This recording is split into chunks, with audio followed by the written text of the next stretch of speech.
بسم اللہ الرحمن الرحیم۔ ایک دوست نے سوال کیا ہے کہ دم کرتے ہوئے دم کا ہدیہ لینا کیسا ہے؟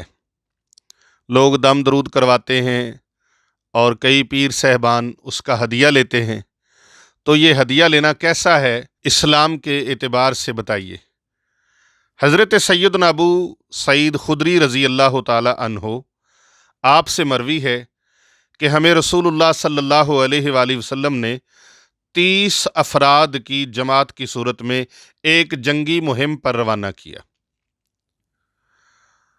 ہم نے ایک عرب قوم کے پاس سے راستے میں پڑاؤ کیا۔ اچھا، یہ جو جواب میں بتا رہا ہوں، یہ دم درود پر ہدیہ لینا کیسا ہے، یہ اس کے جواب میں ہے اور اس کے ضمن میں ہے، اور میں کسی عام کتاب سے بات نہیں کر رہا۔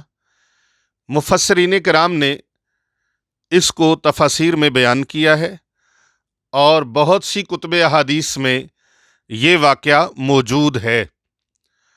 ہمارے ہاں ایک عام رواج کے مطابق یہ کہہ دیتے ہیں کہ فلاں بندے کے پاس گئے، فلاں حضرت صاحب کے پاس گئے، مولانا صاحب کے پاس گئے، علامہ صاحب کے پاس گئے، فلاں صوفی صاحب کے پاس گئے، حاجی صاحب کے پاس گئے، پیر صاحب کے پاس گئے، انہوں نے ہدیہ لیا۔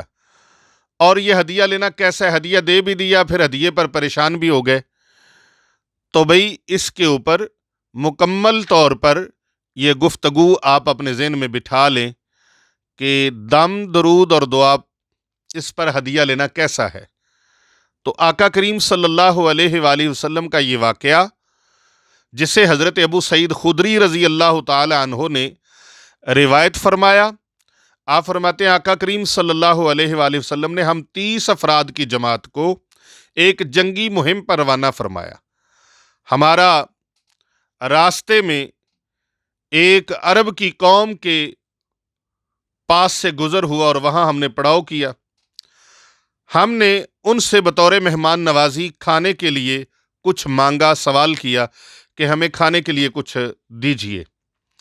انہوں نے انکار کر دیا۔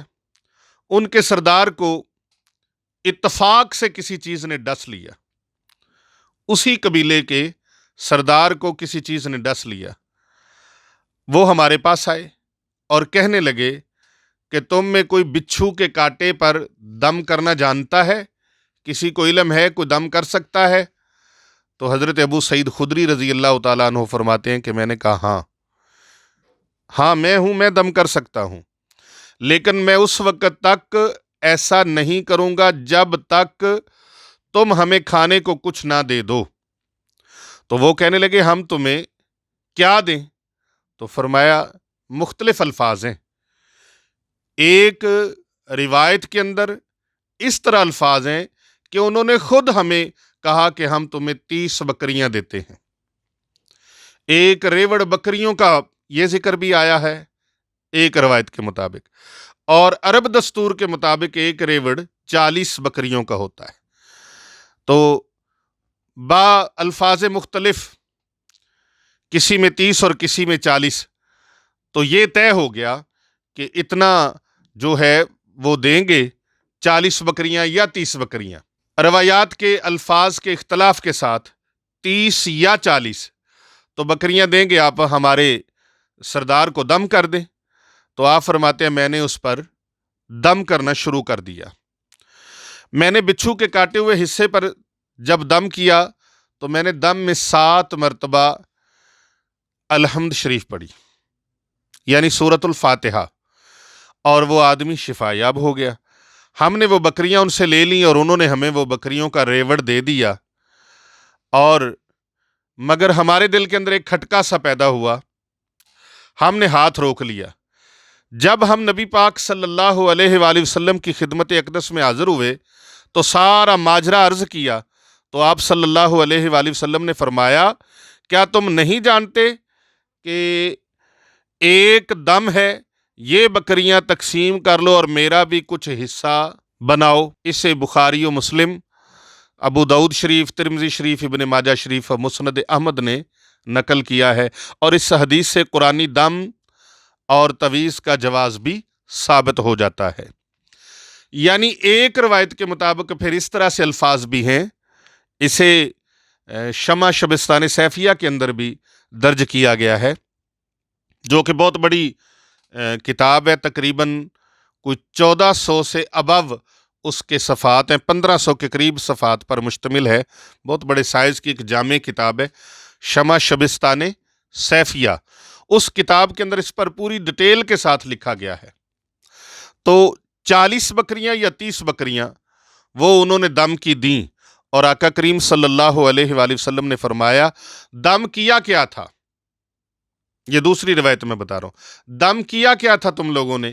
تو حضرت ابو سعید خدری رضی اللہ تعالیٰ عنہ عرض کرتے ہیں، یا رسول اللہ صلی اللہ علیہ وآلہ وسلم، ہمارے ماں باپ آپ پر قربان ہوں، جس طرح آپ نے ہمیں سکھایا تھا سورہ فاتحہ شریف کا دم، ہم نے وہی کیا ہے۔ یعنی کہ یہ بھی پتہ چلا کہ الفاظ وہی ہوں جو اللہ اور اس کے رسول کی عظمت شان کے مطابق ہوں، اور وہی ہوں جن کو اللہ اور رسول پسند فرماتے ہیں۔ تو آپ نے عرض کیا آقا ہم نے سورہ فاتحہ شریف کا دم کیا ہے، اور اسی طرح سے کیا ہے جس طرح سے آپ نے ہمیں سکھایا تھا یا آپ نے ہمیں بتلایا تھا۔ تو آقا علیہ الصلوۃ والسلام نے فرمایا کہ پھر میرا بھی کچھ حصہ پیش کرو۔ تو حضرت ابو سعید خدری رضی اللہ تعالیٰ عنہ عرض کرتے ہیں، سونے یہ سب کچھ آپ کے توسل سے ملا ہے اور آپ ہی کا ہے۔ تو بھئی اس کے سامنے آ جانے کے بعد اب دم کرنا اور دم کا ہدیہ لینا کیسا ہے؟